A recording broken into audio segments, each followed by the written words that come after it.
ID. Pull a gun on me. Pull a gun on me. But this guy is gotta be the weirdest, silliest, stupidest person with a gun in his hand that I've ever seen in my life. Because if you this stupid that you shoot a man in a wheelchair and be wrong, something ain't right. Hey, y'all, hold on real quick. I got to tell you this. I bet you $1 million y'all didn't know this. Only 3 mobile providers on all of the cell phone towers in America. When you work with Patriot Mobile, you can pick one of the providers that work best for you. And that's the uniqueness of Patriot Mobile. Switch to the only Christian conservative provider today. All you got to do is go to patriotmobile.com/Tatum or call 972-PATRIOT and get a free month of service with promo code Tatum. Ladies and gentlemen, if you're sick of being soft, if you're sick of your T levels being low, if you're tired of being a Democrat, won't you get you some T-Force and become a man today, all right? We had the original T-Force, which is the regular T-Force, and then we made it advanced. I suggest you take this with food and you take it before a workout to maximize. Get you some T-Force today, 25% off, because I hate these white bottles and I want to get them out of here, to be honest. We give you a discount code for 25% off. Get you some T-Force today. God bless you, God bless America, and let's get strong, baby. First is a shooting that happened in Seattle on the Waterfront, which was the... I don't know how stupid can you be that you end up shooting a man who you claim stole valor, and he happened to be a real veteran. Thank God the man didn't die. But this guy is gotta be the weirdest, silliest, stupidest person with a gun in his hand that I've ever seen in my life. It's like one of those people that just, you know, we do have the right to keep and bear arms, right? That shall not be infringed. But some people don't need a gun. You can have it. That don't mean you need it. Because if you this stupid that you shoot a man in a wheelchair and be wrong, something ain't right. Let me go through this real quick. Let me play the video, and then we're gonna talk about it. This happened on July the 31st at 6 p.m. This was at the Starbucks Pier 55 in Seattle. For those of you who know what downtown Seattle looks like, this is in Seattle. The suspect is 32-year-old Gregory Tim, which allegedly in an unrelated event in 2020 in Florida, he drove into a Trump voting booth, a voter registration booth, which he should still be in prison for, but somehow he's free. Police said they did not find any prior convictions on this man's record, but I learned that the suspect was convicted for a crime in 2020 that caught the attention of the president. In 2021, Tim was convicted of criminal mischief in Florida after ramming his van into a tent full of Trump supporters. No injuries there, though the volunteers were shaken up. President Trump even reacted to it, writing, quote, "Be careful, tough guys, who you play with." Tim explained his motive in court. I honestly felt it was almost my duty to say something. Why do you think it was your duty? I thought it was somebody's duty, because the only reason that this administration was getting away with these atrocious crimes is because we were rolling over and taking it. Okay. So how far are they going to push the American public?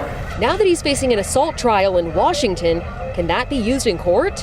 It depends. And if we do find something, we'll make sure to bring that up before the court. And the gentleman that is the victim in this situation is Harold Powell, a 68-year-old disabled Navy veteran. So the white guy that you see with the backpack and the gun accused this man of stolen valor. And this is what happened. Roll the clip.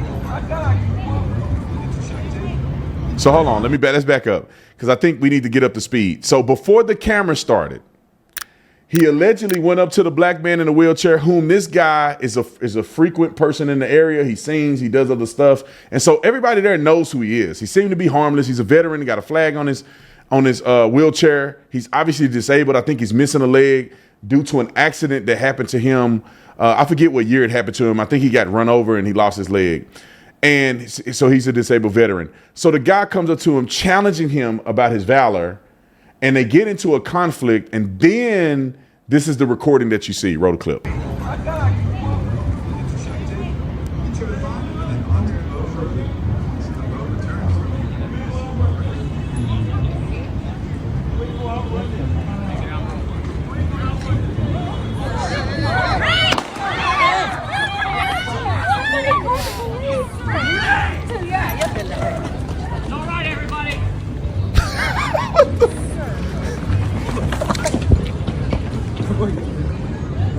Somebody. ID. Pull a fucking gun on me.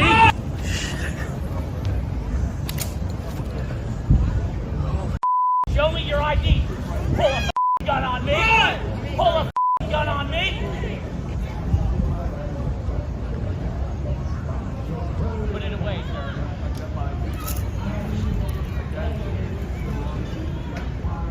So hold on. All right, Eric.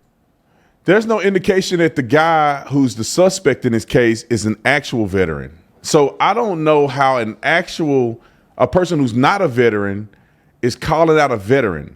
Now, I don't know if he is or not, isn't, but it's no indication from what I read that the criminal in this case, Gregory Tim, is a veteran whatsoever. And he has the audacity to call out another man who's actually a disabled veteran and didn't have the wherewithal to identify that he was a veteran, or at least be reasonable enough to allow him to identify, which he don't have to, before you shoot the man and say, you pulled a gun on me. So let me articulate very clearly why this white dude is going to prison, and he deserved to go to prison, and this shooting is not justified. Now, I want to play the devil's advocate on both sides so we can have a functional argument, and I can diffuse a lot of the arguments against him being guilty. Yes, it is true that the black man, you can make me full screen. Yes, it is true that the man in the wheelchair did pull out an airsoft gun. However, and yes, also it is true, in the state of Washington, you have stand your ground laws. There's no duty to retreat. So those two things are true. The man in the wheelchair, as you see in the video, hit him with the wheelchair. He pulled out an airsoft gun, which could be perceived as a deadly weapon. And he also, in the state, there's no duty to retreat. However, and this is for everybody that carry a gun, you need to understand this. However, self-defense is vacated when you are the aggressor. So when you go up to a disabled man in a wheelchair and you begin to harass him about his credentials, you are the aggressor. And if that man decides to produce a weapon to defend himself from you being the aggressor, you don't then assume self-defense privileges. Meaning you can't start something and then say, well, I acted in self-defense when the person defends themselves. And it's normally I'm in agreement with people who shoot people, but this ain't right. You wrong. You messed up. You finna go to jail. According to legal prosecution against him, the prosecutors have charged Tim, and he's innocent until proven guilty in a court of law, but they've charged Tim with first-degree assault, which is a Class A felony. He's being held on a $750,000 bail. His defense claimed that he was acting in self-defense, citing that Powell pulled out a knife and an airsoft gun. It's not a defense, buddy. Prosecutors argue that Tim was the initial aggressor, which under Washington law undermines a self-defense claim. If convicted, Tim could potentially face life in prison. Now, I think that's kind of extreme for a person to get life in prison if they didn't kill anybody, but he should, in my opinion, be a convicted felon and lose his privilege to a firearm. According to reports, Powell, who's the victim in this situation, the man in the wheelchair, the veteran, was taken to the hospital with serious but stable conditions. He has obviously recovered. All of his major organs was missed. I think it broke a rib or fractured a rib when he was shot. Mr. Powell says that he's blessed and emphasized his gratitude to be alive because that could have went south. Now, according to records that I pulled up, Mr. Powell's status of disabled veteran who survived being hit by a drunk driver in 1991 and is a known fixture in the Waterfront community, adding emotional weight to the case by people who know who he is. This guy, and if you carry a gun, be responsible with your gun. If you got a gun on you, the last thing you want to do is to produce the firearm unless it's life or death situations or a life or death situation. You don't produce it because you're mad. You don't produce it because you're losing an argument. You don't produce it because somebody's being aggressive to you. You produce it when your life is in danger or you're saving or preventing the loss of life and serious bodily injury for other people. If this veteran was just losing his mind and running around in a wheelchair and pulling out guns to threaten people's lives, he would be justified in using deadly force against him. If he was just riding and the veteran accused him of stolen valor, ran him over with the chair, and then pulled out an airsoft gun, he would be justified in using deadly force against him.